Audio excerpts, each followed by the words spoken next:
Well, as we know, we're day 4. We're counting right now of the federal election campaign with Prime Minister Scott Morrison, of course, officially calling the election date for the 21st of May. And what a start to the election campaign over the last couple of days. Joining us now, the Liberal MP for Mackellar, Jason Falinski. Good morning, Jason. Good morning, Natasha. How are you? I am great. You got chocolate ready for Easter? Or are you waiting for the bunny? Oh, no, I'm dutifully waiting. But yes, the Easter Bunny's under financial pressure like all of us, Natasha, like all of us. Correct. And this government's committed to, economic management that's one so of the that best, the Easter Bunny... That's one of the best pivots I've ever seen. That's incredible. I know it gets better. Kids, tell your parents that the Liberal Party is making the Easter Bunny. Hang on, you cannot commercialise the Easter Bunny. You've gone too far now. Do you remember a couple of years ago, Jacinta Ardern coming out saying, children of New Zealand, I want you to remember that the Easter Bunny has been classified an essential worker and will be allowed to move freely through New Zealand. Which, to be honest, these are the important things. You need to know, it's like when you have a sleepover during Christmas, you need to tell Santa that you've moved residences because he needs to make sure he delivers those important presents. Yeah, absolutely. Now, talking about presents, could you be delivered a surprise in the next election because you're up against a strong independent candidate? Yeah, well, a well-funded, Climate 200 candidate. There's not very much independent about them, to be honest with you, Natasha. They're running, same strategy, same lines, same funding sources. If they're independent, they're very well coordinated independents. I mean, this is a dishonest campaign. I mean, we've just got to call it out, I think, at this point. Because the truth of the matter is that when you sound the same, do the same things, talk about the same things, are using the same high-priced US political consultants, are using the same technology, are using the same imported technology from the US to run your campaign, are using the same PR firm that are all the people who used to come from GetUp, are getting your money from Simon Holmes Court and Climate 200. It starts to look like when you've talked to the Greens and you've talked to GetUp to make sure your campaigns are coordinated, that's not independent. That's a well-coordinated campaign against one one particular political party for political purposes. And it's time to be honest about it. And that's why none of them will say, the most important thing about a democracy is the contract with the people to tell them who you will support, who you will give confidence to and supply to. They're two fundamental questions that everyone who has stood for Parliament since the 13th century has had to answer, and they won't answer that question. And I've got to say, I think that's dishonest. Look, Jason, talking about dishonesty, I feel there is a growing sentiment among many Australian voters that it's almost to the point now, I'm talking, federally between Anthony Albanese and Scott Morrison, the devil, the better the devil the lesser of two evils, that it's got to that point that many people are frustrated by Australian politics and then are more likely to vote for an independent. Well, Natasha, they're not independent though. You're not voting for an independent. If you vote for Climate 200 candidate, you are voting for Anthony Albanese and the Labor Party. And do you think the majority of the people understand that? Voters? No, I don't, because they're hiding that fact. I know that you have, I know that a whole bunch of people in the media have been persistently asking these candidates, who will you guarantee supply to and give confidence to if elected to Parliament? And they refuse to answer. And the reason they refuse to answer is because because the answer is the Labor Party. And the minute they say that, then of course the veil is lifted. And I've got to say that this is why we have a free press, so that these questions can be asked, because a democracy can't work unless you have a well-informed public.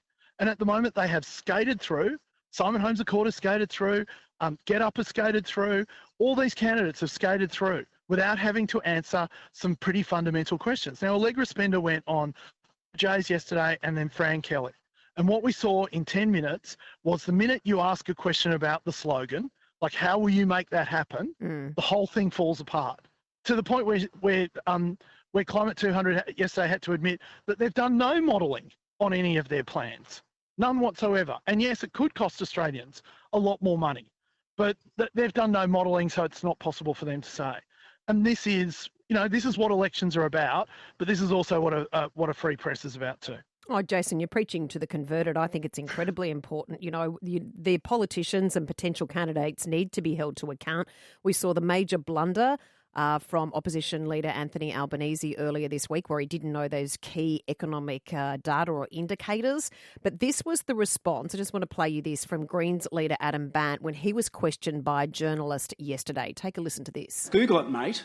I mean, I am sick. If you want to know why people are turning off politics, it's because what happens when you have an election that increasingly becomes this basic fact-checking exercise between a government that deserves to be turfed out and an opposition that's got no vision. This is what happens. Elections should be about a contest of ideas. Politics should be about reaching for the stars and offering a better society.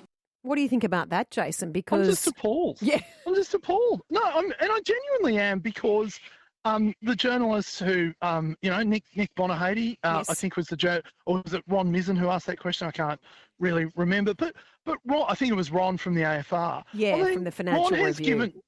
Ron has given me a hard time over the years, and I haven't appreciated it, to be honest. Mm-hmm. But the fact of the matter is, that's his job. Yeah. And I don't ever attack him and say to him, how dare you ask me that question?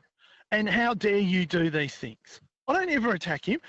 That is the point of the media. And what we showed, that what Adam Bandt was actually saying there is I'm above accountability. Don't you dare ask me to justify the utopian vision of unicorns and children having vanilla ice cream before dinner that I've outlined for you here, and ask how's that meant to happen? But that's the job of the free press, to ask those difficult questions. And frankly, it makes us better, because if I haven't thought things through properly, then it is a good thing that the media are asking me difficult questions, because then I have to go back and actually say, does this work? And the electorate knows that this doesn't work. And this is the thing. For 2 years and 11 months, the Labor Party has refused to say anything. And they've now had to stand up and ask questions, and they've been found wanting. And Australians are rightfully on day 4, as you say, asking, well, are they up to the job? Just as we've got with these fake independents, now they're having to answer questions, and they're refusing to answer the question. Now, in the past, what's happened is the media's just given up. The media's just walked away and said, oh, this is too hard, they're refusing to answer the question. But I think that in this election, more so than ever, because we're living in really uncertain times, it is important that Australians know that the people who are seeking to represent them in Parliament have actually thought things through. Jason, I just want to quickly talk about these protesters. I'm not going to mention which organisation they're working with. We've seen many protests right across the country. They've been protesting on roads, up trees, up poles, causing massive disruption. They were on the Sydney Harbour Bridge again yesterday. I know in your region, the Spit Bridge near, over on the northern areas near Manly, shut down the Spit Bridge on a number of occasions. What do you think of the ongoing protests? Well, look, firstly, it's the behaviour of petulant children. Because I can't actually win this argument democratically, I'm going to actually bludgeon you until you do what I want.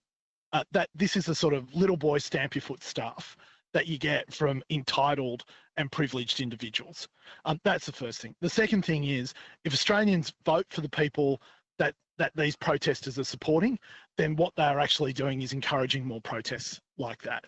And that's been my point all along. If there isn't a consequence to these protests at the ballot box, they will just keep doing it more and more and more.